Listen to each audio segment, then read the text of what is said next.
Guys നമുക്ക് ഇന്നൊരു ചെറിയ ഓംലേറ്റ് ഉണ്ടാക്കിയാലോ. നമ്മൾ ഓംലേറ്റ് ഉണ്ടാക്കാൻ നമുക്കിവിടെ കുറച്ച് കുറച്ചായിട്ട് സവാള ഇങ്ങനെ ചെറിയതായിട്ട് മുറിച്ച് ഇട്ടിട്ടുണ്ട്. പിന്നെ ഒരു ഇത്തിരി ഹാഫ് മുളക് ഇട്ടിട്ടുണ്ട്. പിന്നെ നമ്മൾ മെയിൻ തിങ്ങായ നമ്മൾ 3 മുട്ട ഞാൻ ഇവിടെ ഇട്ടിട്ടുണ്ട് ഒരു കപ്പിനകത്ത്. അപ്പോൾ ഈ കപ്പിനകത്തുള്ള മുട്ട സ്പൂണോ ഫോർക്കോ അല്ലെങ്കിൽ നൈഫോ വെച്ച് നമുക്കൊന്ന് ഇളക്കി കൊടുത്തേക്കാം.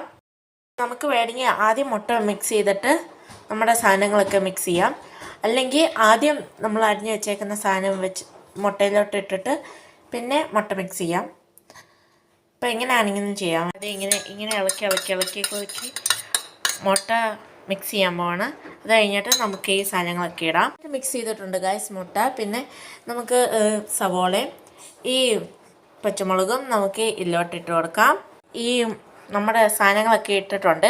ഇനി നമുക്ക് ഒരു നൈഫോ ഫോർക്കോ അല്ലെങ്കിൽ ഒരു സ്പൂണോ വെച്ച് നമുക്ക് ഇതൊന്നും കൂടെ ഒന്ന് മിക്സ് ചെയ്യാം. മിക്സ് ചെയ്തിട്ടുണ്ട്.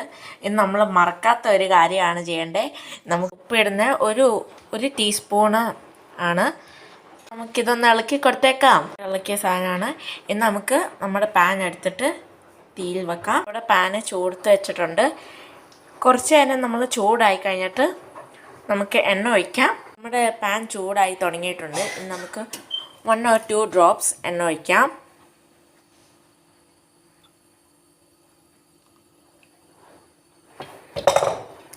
ഈ എണ്ണ എല്ലായിടത്തും ഞാനൊന്ന് സ്പ്രെഡ് ചെയ്തിട്ടുണ്ട്. കാരണം ഈ മുട്ട ചൂടാകുമ്പോൾ ഇത് പാനിലോട്ട് ഒട്ടിയിരിക്കും. ഇപ്പോൾ എടുക്കാൻ ഭയങ്കര പാടായിരിക്കും. സോ ഇനി നമ്മൾ മുട്ട ഇതിനകത്തോട്ട് ഇടാൻ പോവാണ്. നമ്മളെല്ലായിടത്തും ഒന്ന് റൗണ്ട് ചെയ്തിട്ടിട്ടുണ്ട്.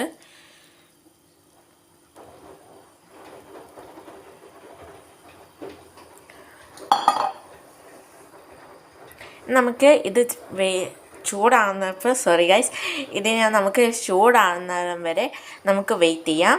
ഇവിടെ ഒരു കാര്യം നമ്മൾ ശ്രദ്ധിക്കണം. നമ്മൾ ചൂടാക്കാൻ വെക്കുമ്പോൾ ലോ ഫ്ലെയിമിൽ വെക്കാൻ പാടുള്ളൂ, അല്ലെങ്കിൽ മീഡിയം ഫ്ലെയിമിൽ.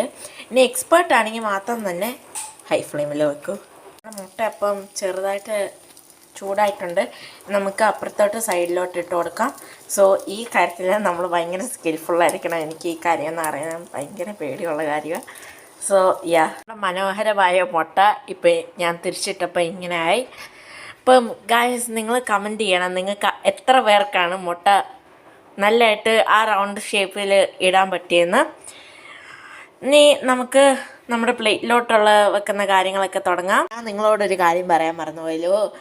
നമ്മൾ ഇത്തിരി കുരുമുളകും കൂടെ ഇടണം. എന്നിട്ട് നമുക്ക് പ്ലേറ്റിലോട്ടാക്കാം. ഓക്കെ, പ്ലേറ്റിലോട്ട് എടുത്ത് വെച്ചിട്ടുണ്ട്. ഇനി നമുക്ക് കഴിക്കാം. Bye guys.